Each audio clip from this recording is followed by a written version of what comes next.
좋으신 하나님을 함께 찬양합시다. 할렐루야. 네, 오늘도 하나님께 소망을 두며 예배하시는 여러분들을 사랑하고 축복합니다. 추석 연휴 잘 보내셨나요? 예, 살도 좀 더 찌신 것 같나요? 예, 얼굴이 이렇게 확 피신 것 같습니다. 잘 드셔서. 아마 추석 연휴 기간 동안에 한 번쯤 다 이거 해보셨을 겁니다. 내비게이션 앱을 열어서 지금 목적지까지 얼마나 걸리는지 찍어보고, 출발 시간을 바꿔서 찍어보기도 하고, 어떤 도로가 잘 뚫리는지, 잘 지금 막히고 있는지를 보면서 언제 출발해야 될지, 어느 도로로 가야 될지 고민하시면서 그렇게 추석 연휴를 보내셨을 겁니다. 지난 금요일에 김한국 권사님 어머님 장례식장에 가기 위해서 전주에 다녀왔습니다. 추석 명절 연휴는 끝났지만 여전히 교통체증이 심할 것을 걱정하면서 다녀왔는데, 교회 승합차 2대로 다녀왔습니다. 근데 출발하자마자 전화가 왔습니다. 저쪽 차에 지금 5명이 타고 있는데 이쪽으로 건너와라. 한 명이 건너와라. 그래야 버스 전용 차선을 탈 수 있다. 그렇게 전화가 왔습니다. 제가 바울도 아니지만 이쪽으로 건너오라라는 그 말을 순종을 해서 제가 저쪽으로 건너가서 차를 타고 갔습니다. 그런데 그렇게 했던 보람이 있었습니다. 돌아오는 길에 많이 막히다가 경부고속도로의 어느 지점이 되니까 일반 차선은 꽉 막히고 있는데 버스 전용 차선은 뻥 뚫려 있는 겁니다. 그 차 안에서 사람들은 신나게 달리면서 환호를 지르면서 모세의 기적을 경험하며 올라왔습니다. 근데 항상 우리의 선택이 맞는 것은 아니죠. 뉴스에 보니까 추석 귀경길에 고속도로가 너무 막히니까 사람들이 내비게이션이 안내해주는 국도로 갔다가 논두렁에 갇히게 되어 낭패를 보았다라는 그런 기사도 보았습니다. 제가 사진을 하나 준비했는데요. 네, 저렇게 내비게이션의 안내대로 운전하던 차량이 줄줄이 논길에 들어서 1시간 동안 갇혀 있었다라고 그럽니다. 모든 사람이 인생에 대하여 갖게 되는 고민이 있다면 미래에 대한 고민일 것입니다. 특별히 청년의 때에 하나님을 믿는 사람이라면 이런 고민을 갖게 됩니다. 나를 향하신 하나님의 뜻은 무엇일까? 어떤 직업, 어떤 길이 나를 향하신 하나님의 뜻일까? 이런 고민들을 갖게 됩니다. 이것에 대한 가장 기본적인 대답은 우리가 익히 알고 있는 것처럼 먼저 기도해야 됩니다. 찬송가 221장에 주 믿는 형제들이라는 찬송이 있습니다. 이 찬송이 만들어진 배경을 보면 이 찬송을 만들었던 존 포센 목사는 10대 시절에 조지 휘필드의 목사의 설교를 듣고 회심을 경험하게 됩니다. 그는 침례교인이 되었고 1765년 7월 31일에 성직에 임명되었습니다. 그는 웨인지 게이트에 있는 가난한 교회에서 목회를 시작하였는데 시간이 날 때마다 글을 썼습니다. 그의 글들은 널리 퍼져나갔기 때문에 이 작은 교회의 성도들은 존 포센 목사가 다른 교회로 옮겨갈까 염려했습니다. 포센 목사도 같은 생각을 했는데 그는 수입이 적은 것을 한탄하는 일기를 쓰기도 했습니다. 그런데 런던에 있는 유명한 카터즈 레인 교회에서 후임으로 그를 청빙하게 되었던 것입니다. 그의 아내는 런던에 있는 그렇게 큰 교회에서 우리를 원하고 있어요. 정말 믿어지지 않아요. 하며 격양된 기분을 감추지 못했습니다. 다음 주일에 그는 그 소식을 교인들에게 알리고 짐을 싸기 시작했습니다. 떠나는 날 작별 인사를 하러 온 교인들은 눈물을 참으려고 애썼습니다. 짐을 모두 싣고 하나만 남았습니다. 존 포셋은 그 짐을 가지려고 집으로 들어갔습니다. 근데 아내의 얼굴에 수심이 가득한 겁니다. 존 포셋 목사는 아내에게 여보 왜 그래? 라고 물었더니 여보 우리의 행동이 옳은 일일까요? 이 교회의 교인들만큼 우리를 사랑하고 주의 일을 열심히 돕는 교인들을 또 만날 수 있을까요? 라고 물었습니다. 존 포셋은 잠시 말이 없었습니다. 그 역시 마음이 아팠기 때문입니다. 그는 아내에게 이렇게 말을 했습니다. 런던 교회에서 나를 청빙했을 때 나는 지나치게 기뻐한 나머지 목사로서 그 일에 대해서 제대로 기도하지 않았어요. 라고 대답했다고 합니다. 부부는 현관으로 나가서 교인들을 모아놓은 후에 자기들의 생각이 바뀌었다라고 이야기했습니다. 그리고 기쁨의 눈물을 흘리면서 짐을 다시 내렸습니다. 그는 이러한 경험을 토대로 지은 찬송가가 있는데 그 찬송가가 바로 221장 주 믿는 형제들이라는 찬송입니다. 이러한 배경에서 나왔다라는 것을 한번 생각해 보시면서 우리 221장 1절과 3절 한번 찬송 불러보겠습니다.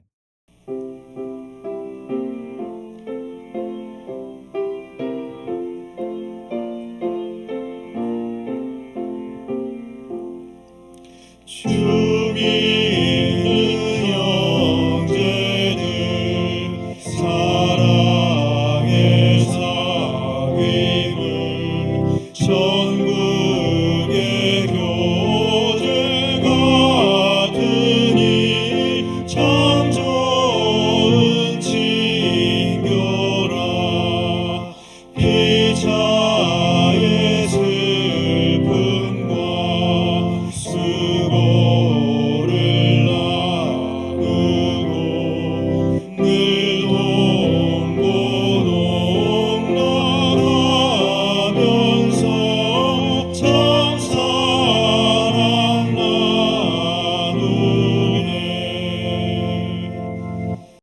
우리가 하나님을 믿는다라고 말하지만 기도하지 않고 결정할 때가 얼마나 많이 있습니까? 그래서 내 욕심대로, 내 생각대로 우리는 선택하고 결정하며 살아갈 때가 많이 있습니다. 다윗의 핸드폰 단축번호 1번은 늘 하나님이었습니다. 그래서 다윗은 늘 하나님께 물어보는 사람이었습니다. 어디로 가이까? 지금이 때입니까? 그렇게 항상 물어봤습니다. 근데 다윗이 하나님께 물어보지 않았던 때가 있습니다. 사울 왕을 피해 원수의 땅인 블레셋 땅으로 도망갔을 때입니다. 하나님께 물어보지 않고 자기의 생각으로 원수의 땅인 블레셋이 가장 안전하다라고 생각했기 때문이었습니다. 시편의 상당수가 다윗이 지었습니다. 그런데 다윗이 시편을 기록하지 않은 기간이 있는데 그때가 바로 원수의 땅인 블레셋 땅으로 도망갔을 때 하나님께 묻지 않았을 때였습니다. 따라서 무엇을 하기 전에, 무엇을 선택하기 전에 우리는 하나님께 먼저 기도해야 됩니다. 그런데 때로는 아무리 기도해도 하나님의 뜻이 무엇인지를 모를 때도 있습니다. 그래서 나를 향하신 하나님의 뜻과 계획이 뭔지 모르겠다고 아무것도 하지 못하는 청년들을 제가 많이 봤습니다. 물론 우리가 하나님의 뜻을 알고 가는 경우가 있습니다. 대표적으로 모세는 80세의 나이에 하나님께서 부르셔서 애굽으로부터 이스라엘을 출애굽시키라는 소명을 받고 애굽으로 갑니다. 노아도 하나님께로부터 방주를 만들라라는 명령을 받고 방주를 만들게 됩니다. 그러나 모든 사람이 자기 미래에 관한 하나님의 뜻을 알고 갔던 것은 아니었습니다.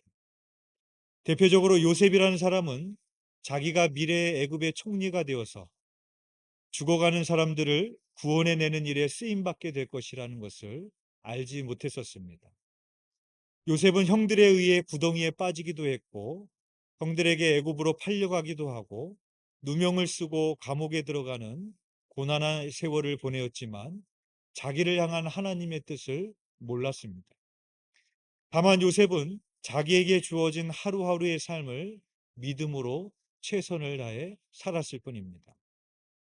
고난의 시간을 보내고 있을 때에도, 억울한 시간을 보내고 있을 때에도, 감옥에 있을 때에도, 나를 향하신 하나님의 뜻이 뭔지 모르는 가운데에도 그 하루하루를 나와 함께하고 계신 하나님을 바라보며 살았던 사람이 바로 요셉이었습니다. 사람들은 하나님을 내비게이션에 많이 비유합니다. 그런데 하나님은 내비게이션이 아닙니다. 왜냐하면 내비게이션은 내가 목적지를 정하잖아요. 그렇죠? 그리고 그 목적지를 가기 위해 가장 빠른 길을 내가 선택하지 않습니다. 그러나 하나님은 우리에게 가장 빠른 길을 걷게 하시는 분이 아닙니다. 대표적으로 출애굽한 이스라엘 백성들을 인도하시는데 가장 빠른 길이 있는데 그 길로 인도하지 않으셨습니다. 가장 빠른 길은 해안을 따라 가는 길이었습니다. 그런데 거기에는 블레셋 사람들이 지키고 있었고 하나님께서는 이스라엘 백성들이 그들과 전쟁을 하면 마음을 돌이켜 애굽으로 돌아갈까 봐 하나님께서는 그 길로 인도하지 않으셨습니다. 그래서 가나안까지 며칠이면 갈 수 있는 거리를 40년이 걸려 도착하게 하지 않으십니까? 하나님께서 출애굽한 이스라엘을 가장 먼저 인도하셨던 것은 뻥 뚫린 고속도로가 아니라 뻥 뚫린 버스 전용 차선이 아니라 앞이 콱 막혀 있는 홍해였습니다. 앞에는 홍해가 가로막고 있고 뒤에는 애국 군사가 추격해 오고 있고 양옆은 산과 광야로 둘러싸여 있습니다. 사면초가 진퇴양난입니다. 우리는 길이 막히거나 보이지 않으면 하나님께 길을 보여달라고 말합니다. 그런데 모세는 길을 찾으려고 하라고 한 것이 아니라 그때에 하나님을 바라보라고 이야기를 합니다. 출애굽기 14장 13절의 말씀입니다. 모세가 백성에게 이르되 너희는 두려워하지 말고 가만히 서서 여호와께서 오늘 너희를 위하여 행하시는 구원을 보라 라고 말을 합니다. 우리의 인생길 가운데 홍해와 같이 막힌 것처럼 보여졌을 때 나의 길이 보여지지 않는 것처럼 느껴질 때가 있습니까? 그때 여러분 길을 찾으려고 하지 마십시오. 하나님을 바라보시기를 바랍니다. 모세가 그때 이스라엘 백성들에게 요구했던 믿음이 길을 보지 말아라. 하나님을 바라봐라. 우리를 인도하고 계신 하나님을 바라보라. 그렇게 선포했던 것입니다. 그 하나님은 어떤 분이십니까? 이사야서 43장 16절, 19절에서 이렇게 말하고 있습니다. 나 여호와가 이같이 말하노라. 바다 가운데 길을 큰 물 가운데 지름길을 내고 반드시 내가 광야의 길을 사막의 강을 내리니. 하나님은 바다 가운데 길을 광야의 길을 사막의 강을 내시는 우리의 인생의 길을 만드시는 웨이 메이커입니다. 하나님은 그 순간에 홍해를 가르셨습니다. 그 길이 마른 땅이 되게 하셨고 그 길을 만드시고 그 길을 건너가게 하셨습니다. 홍해를 건너가는 길은 인간이 만들 수도 없는 길이고 인간이 생각해낼 수도 없는 길이었습니다. 얼마 전에 왕대일 목사님이 저희 교회에 오셔서 말씀을 전하셨던 적이 있습니다. 그때 본인의 경험을 얘기하신 적이 있었는데 감신대 총장이 되기 위해서 오랫동안 기도해 오셨다라는 것이죠. 그러나 나의 기대와는 달리 총장에서 낙선되게 됐습니다. 상심하는 마음이 컸고 또 하나님의 뜻이 무엇일까 그런 고민 가운데 있을 때 뜻하지 않게 하늘빛 교회의 담임으로 청빙을 받게 되었습니다. 그때 왕대일 목사님의 고백이 그 고백이었습니다. 홍해의 길을 만드신 하나님. 인간의 생각으로는 생각해낼 수도 없고 만들 수 없는 그 길. 인간의 생각과는 다르시고 인간의 길보다 높으신 그 길을 만들어 가시는 그 하나님을 증언하는 왕대일 목사님의 간증이 있었습니다. 빌리그레어 목사님과 같이 사역을 하였던 분들 가운데 키믹스라는 한국계 미국인 성악가가 있었습니다.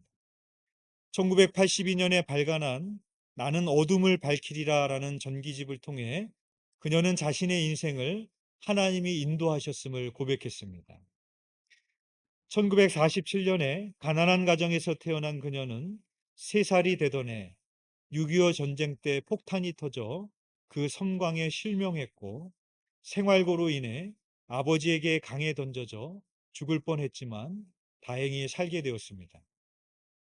월드비전에서 운영하는 장애인 고아원에서 자라다가 홀트 복지회의 주관으로 1957년 10살 때 홀트의 친구이며 인디애나주 데이턴에 살던 독실한 크리스천인 조지 윅스 부부 가정의 추수감사절 날 입양이 되었습니다.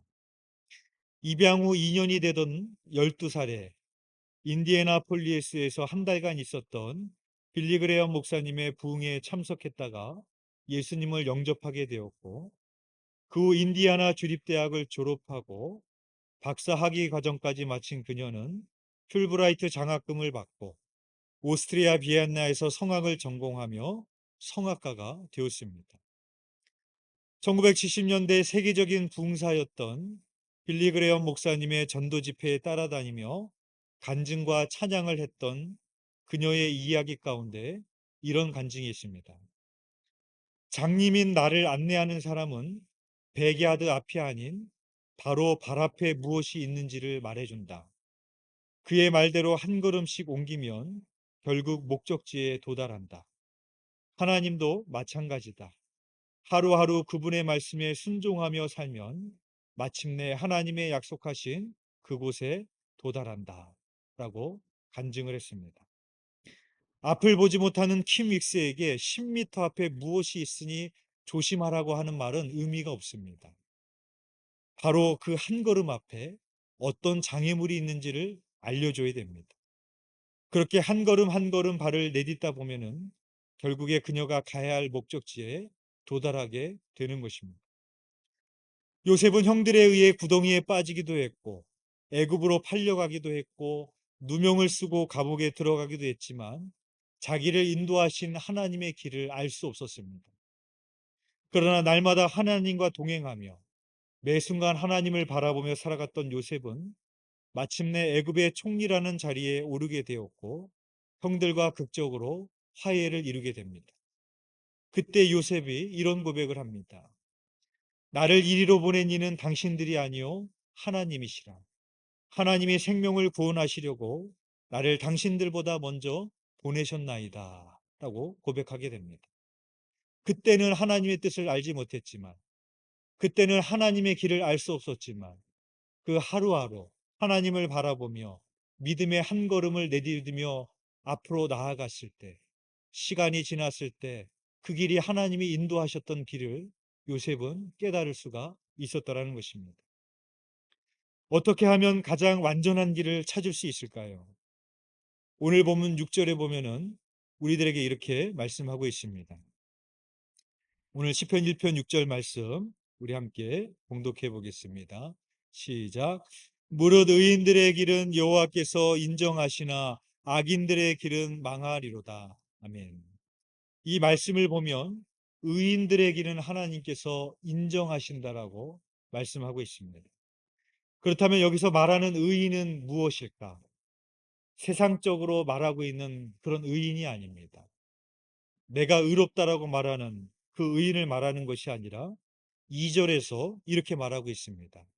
우리 2절 말씀 함께 읽겠습니다. 시작. 오직 여호와의 율법을 즐거워하며 그의 율법을 주야로 묵상하는 자도다. 아멘. 의인의 길은 무엇입니까? 악인들의 길을 따르지 아니하고 죄인들의 길에 서지 아니하며 오만한 자들의 자리에 앉지 아니하며 오직 여호와의 율법을 주야로 묵상하는 자입니다. 그렇게 하나님의 뜻을 묵상하며 오늘 하루, 내일 한 걸음 한 걸음 하나님께서 인정하시는 길을 걸어가는 사람, 바로 그 사람이 의인인 것입니다. 그 의인이 어떠한 선택을 했든 하나님께서는 그 의인을 인정해 주신다라고 말씀하고 있는 것입니다. 제가 설교 초반에 하나님과 내비게이션은 다르다라고 말씀드렸습니다. 그런데 비슷한 면도 있습니다. 운전을 하다가 잘못된 길을 가게 되면 내비게이션에서 경로를 다시 탐색하는 중입니다 하면서 다시 경로를 찾아줍니다.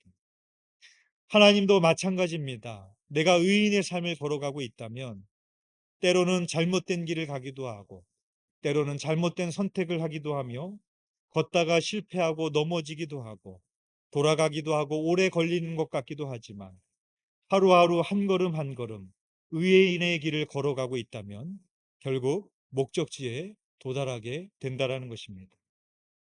그 목적지는 어디일까요? 3절에서 이렇게 말씀하고 있습니다. 우리 3절 말씀 함께 읽겠습니다. 시작. 그는 시냇가에 심은 나무가 철을 따라 열매를 맺으며 그 잎사귀가 마르지 아니함 같으니 그가 하는 모든 일이 다 형통하리로다. 아멘. 즉 우리를 형통한 삶으로 인도해 주신다라는 겁니다. 요셉이 애굽의 보딜반 장군의 집으로 팔려갔을 때 성경이 이렇게 기록하고 있습니다. 창세기 39장 2절의 말씀입니다. 여호와께서 요셉과 함께 하심으로 그가 형통한 자가 되어 그의 주인 애굽 사람의 집에 있으니라고 말하고 있습니다. 요셉은 애굽의 종으로 팔려갔습니다. 종으로 팔려갔는데 성경은 놀랍게도 그는 형통한 사람이라고 말하고 있습니다. 형통이란 무엇이겠습니까? 돈, 명예, 성공이 형통이 아니라는 것이죠. 내 뜻대로 되는 것이 형통이 아닙니다. 날마다 하나님과 동행하며 하나님의 말씀을 주야로 묵상하며 하나님의 뜻대로 살아가며 날마다 하나님을 바라보며 살아가는 삶. 그것이 형통한 삶임을 우리들에게 말씀하고 있는 것입니다. 내가 의인의 삶을 살고 있다면 어떤 선택을 냈던 어떤 길을 걸어가고 있든 하나님께서 여러분들을 인도해 가실 것입니다. 부족할 때는 공급해 주실 것이고 메마를 때는 채워 주실 것이고 홍해와 같이 막힌 길을 만날 때에도 하나님께서는 그 길을 열어주시고 길도 만들어 주실 것입니다. 가장 완전한 길은 내가 어떤 직업을 갖느냐, 내가 나중에 어떤 일을 하느냐를 빨리 아는 것이 아니라 여호와께서 인정하시는 의인의 길을 걸어가는 것입니다. 욥이 고난 중에 하나님의 뜻이 무엇인지 몰랐었습니다. 그러나 욥은 나중에 이렇게 고백을 합니다. 욥기 23장 8절에서 10절 말씀입니다. 내가 앞으로 가도 그가 아니 계시고 뒤로 가도 보이지 아니하며 그가 왼쪽에서 일하시나 내가 만날 수 없고 그가 오른쪽으로 돌이키시나 배울 수 없구나. 그러나 내가 가는 길을 그가 아시나니 그가 나를 단련하신 후에는 내가 순금같이 되어 나오리라 하고 고백합니다. 욥은 그 용광로 같은 고난을 경험하면서 고난의 의미를 알 수 없었습니다. 고난의 의미라도 알면 그 고난을 견뎌내겠는데 고난의 의미를 알 수가 없습니다. 내가 지금 가는 길이 어떤 길인지 알 수가 없습니다. 앞을 보고 뒤를 보고 좌옆을 살펴봐도 하나님이 보이지 않습니다. 그러나 그때의 욥의 고백은 길을 보는 것이 아니라 내가 가는 길을 그가 아시나니 나는 내가 가는 길이 어떤 길인지는 모르겠지만 하나님은 아신다라는 신뢰가 있었고 믿음이 있었습니다. 그래서 그 고난 속에서도 내가 가는 길을 아시고 나를 인도해 가고 계신 하나님을 신뢰하며 묵묵하게 의인의 길을 걸어갔을 때 욥은 정금과 같은 믿음으로 나아갈 수가 있었던 것이었습니다. 사랑하는 교회 여러분, 여러분을 향한 하나님의 뜻이 궁금하십니까? 때로는 여러분들의 앞길이 막힌 것처럼 길이 보이지 않을 때처럼 그런 순간이 있으십니까? 그러한 때는 길을 찾으려고 하지 마십시오. 하나님을 바라보시기를 바랍니다. 의인의 길을 걸어가시기를 바랍니다. 여러분들이 오늘 하루 그 의인의 길을 걸어가고 계신다면 하나님께서 여러분들을 인도해 가실 것이고 철을 따라 열매를 맺게 하시고 여러분들의 삶을 형통하게 하실 줄 믿습니다. 바라기는 날마다 하나님을 바라보며 의인의 삶을 걸어가시는 저와 여러분이 되시기를 주님의 이름으로 축원드립니다. 기도드리겠습니다. 사랑과 은혜가 풍성하신 하나님 아버지, 때로는 우리의 인생이 꽉 막힌 것처럼 어느 길로 가야 될지 모를 때가 있습니다. 하나님, 우리의 자녀들을 바라볼 때도 우리의 자녀들이 앞날이 걱정되며 그들이 어떠한 길을 걸어가야 될지 우리는 하나님 앞에 기도하며 답답한 심정이 될 때도 있습니다. 때로는 그 기도 가운데 하나님의 침묵을 경험하기도 하고 기도는 하지만 하나님의 뜻을 알 수 없는 때도 있습니다. 그러나 그런 순간 속에서도 욕과 같은 고백처럼 나는 그 길을 알 수 없지만 나의 자녀의 길을 인도해 가고 계시고 나의 길을 인도해 가고 가시고 그 길을 아시는 하나님을 바라보게 하여 주시옵소서. 나의 길이 막힌 것처럼 보이지 않을지라도 오늘 하루하루 하나님의 말씀을 주야로 묵상하며 하나님의 뜻을 구하며 그 하나님과 교제하며 의인의 삶을 걸어갈 때 우리를 마침내 목적지에 도달하게 하시는 그 하나님을 신뢰함으로 나아갈 수 있도록 인도하여 주옵소서. 주님께서 우리를 그렇게 이끄실 줄 믿사오며 예수 그리스도 이름으로 기도드렸사옵나이다. 아멘.